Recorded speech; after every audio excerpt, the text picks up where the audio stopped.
Good morning viewers. आज का topic है कुर्ग। ये कुर्ग ऐसा नज़र आता है इसलिए जो राइटर है इसको हेमली ब्यूटी कहता है। ओके, ये सारी प्लेसेस हैं घूमने वाली कुर्ग के अंदर। Now Coorg lying halfway between Mysore and the coastal town of Mangalore, यानी कि कुर्ग कहाँ पर स्थित है? मैसूर और मैंगलोर का जो तटीय टाउन है उसके बीच में। Is a small district with heavenly beauty, ये एक छोटी सी डिस्ट्रिक्ट है जिसकी स्वर्गीय सुंदरता है। ठीक है। The author describes this beautiful land, यानी कि जो ऑथर है इस सुंदर भूमि का वर्णन करता है। Land situated among the wavy hills, एक ऐसी भूमि है जो कि लुढ़कती हुई पहाड़ियों के बीच में स्थित है। Inhabited by a proud race of martial man, और यहाँ पर कौन कौन रहता है? लड़ाकू योद्धाओं की गर्वित जाति रहती है। ब्यूटीफुल वीमेन, सुंदर महिलाएं। वाइल्ड क्रीचर्स, यानी कि जंगली जानवर। अब वाइल्ड क्रीचर्स में क्या क्या शामिल हैं? इसको हम लॉरिस बोलते हैं, एक तरह का जानवर है ये मकॉक बोलते हैं इसको। ये किंगफिशर जो कि डाइव करता है मछली पकड़ने के लिए, इसको देखा जा सकता है। महासीर, इस फिश का नाम है महासीर, ये फ्रेश वाटर में पाई जाती है। कुर्ग के अंदर ही एक बहुत बड़ी तिब्बतन सेटलमेंट है जहाँ पर ये सारे मंक्स हम देख सकते हैं। ठीक है ना, अलग अलग कपड़ों में, जैसे रेड है, येलो है। ये इनकी सबसे बड़ी तिब्बत की सेटलमेंट है वहाँ पर। ठीक है ना, बायलाकुप्पा में। ठीक है। इसके अलावा ये निसारगदामा है, ये भी कुर्ग में है। ठीक है। इसके अलावा वहाँ पर छोटे छोटे ट्रेल्स हैं। ट्रेल्स मतलब पैदल चलने की जगह। ठीक है। कैनोपी मतलब बड़े बड़े जो पेड़ हैं उनका उनका जो शेल्टर है, उनकी जो छाया है, उसको बड़ी बड़ी कैनोपीज हैं वहाँ पर, जिसके नीचे बंगलोज बने हुए हैं। ओके। कुर्ग और Kodagu is the smallest district of Karnataka.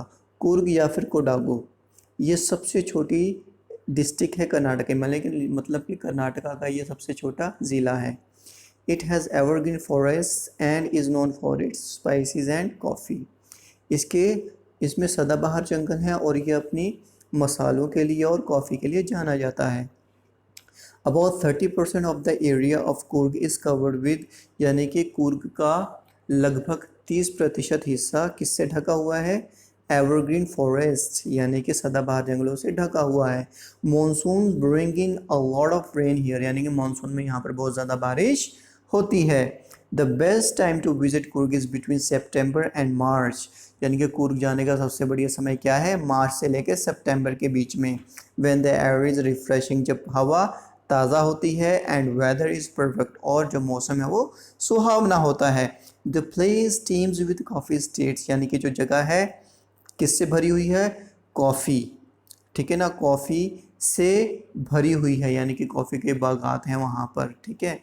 And bungalows canopied by huge trees, यानी कि वहाँ पे बड़े बड़े कॉलोनियल टाइम के बंगलोज हैं। ठीक है। वो कहाँ से कैसे ढके हुए हैं? बड़े पेड़ों की छाया से वो ढके हुए हैं, huge trees.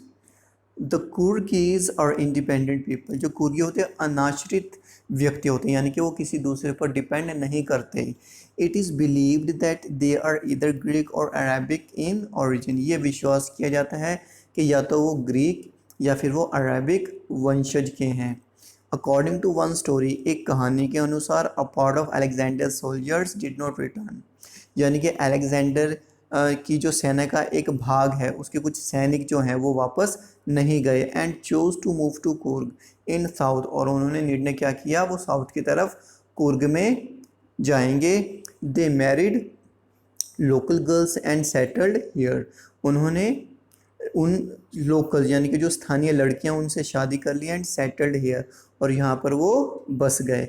Since the martial temper of Coorgis, अब क्योंकि जो लड़ाकू योद्धाओं हैं, जो कुर्गिस जो लड़ाकू योद्धा हैं, उनकी जो बर्वीरती है, and the practice is followed by them during marriages and religious rights, यानी कि जो रीति रिवाज वो अपने शादी ब्याह में, अपने फंक्शंस में, अपने धार्मिक कर्म कांडों में यूज़ करते हैं, जो रीति रिवाज are quite distinct from those of the Hindus, यानी कि जो रीति रिवाज हैं वो बिल्कुल अलग हैं हिंदुओं से, यानी कि जो मुख्य धारा हिंदू हैं उनके जो रस्म व रिवाज हैं बिल्कुल अलग हैं।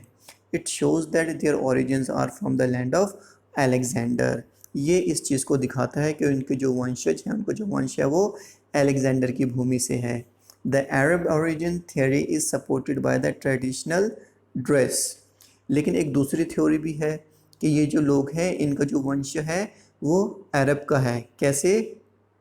क्योंकि the traditional dress of the people of Coorg, यानी कि जो कुर्ग के लोग जो अपने पारंपरिक जो ड्रेस पहनते हैं, वेशभूषा जो पहनते हैं, they wear a long black coat, यानी कि जो कुर्गिज होते हैं वो लंबा काला कोट पहनते हैं, tied with an embroidered waist belt, जो कि एक बड़ी कढ़ाई की हुई बेल्ट से बंधी होती है। देखो ये है, ठीक है ना, ये है बेल्ट, ठीक है ना, called कुपिया।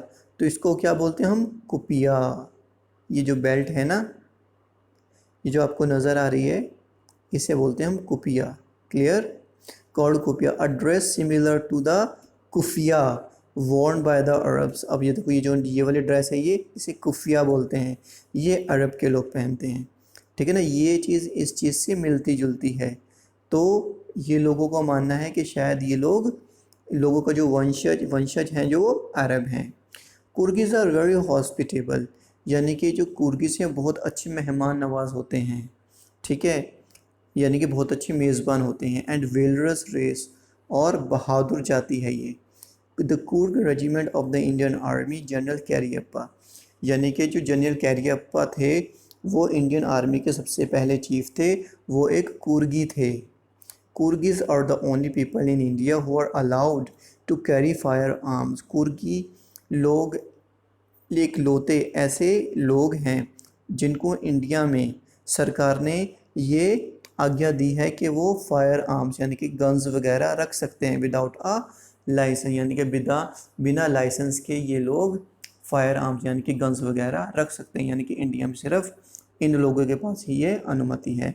River Kaveri flows through Coorg, यानी कि कुर्ग में से कौन सी नदी बहती है? Kaveri. The district is rich in flora and fauna, यानी कि जो ज़िला है वो अपनी हरी भरी वनस्पति के लिए मशहूर है, flora and fauna. River rafting, canoeing, अब ये क्या है? वाटर स्पोर्ट्स होती हैं। रिवर राफ्टिंग, कैनोइंग, देखो इसे बोलते हैं रिवर राफ्टिंग, इसे बोलते हैं हम कैनोइंग, ओके, और इसे बोलते हैं रपेलिंग, यानी कि माउंटेन में से रस्सियों के सहारे नीचे आना, ठीक है। And rappelling are popular water sports, यानी कि ये मुख्य वाटर स्पोर्ट्स हैं कुर्ग में। One can also enjoy rock climbing, यानी कि हम रॉक क्लाइंबिंग को भी एंजॉय कर सकते हैं, उसका आनंद उठा सकते हैं। एंड माउंटेन हाइकिंग, और माउंटेन में भी चल सकते हैं, mountain hiking. When one reaches the top of Brahmagiri hills, यानी कि जब कोई ब्रह्मगिरी हिल्स के शिखर पर पहुंचता है, one sees a panoramic view and walking over the rope bridge, यानी कि वहाँ से एक बहुत बड़ा सुंदर नज़ारा, पैनोरामिक मतलब बहुत दूर तक सुंदर नज़ारा नज़र आता है। Walking over the rope bridge takes 1 to 64 एकड़, और वहाँ पर एक रोप ब्रिज है, यानी कि एक पुल है जो रस्सी का बना हुआ है। अगर उसको पार करते हैं तो ये हमें कहाँ पर ले जाता है? 64 एकड़ के एक द्वीप में ले जाता है, ठीक है ना, जिसको निसर्गधाम बोलते हैं। The largest Buddhist Tibetan settlement is in Bylakuppe in Coorg, यानी कि जो बुद्धिस्ट लोगों की सबसे बड़ी जो सेटलमेंट है, यानी कि सबसे बड़ी बस्ती है, वो भी कुर्ग के अंदर ही है। Okay, so I hope you understand the summary, ठीक है। अब मैं नेक्स्ट वीडियो में इसकी एक्सप्लेनेशन आपको बताऊंगा। Clear? Okay, thank you so much, have a nice time, take care, like share and subscribe.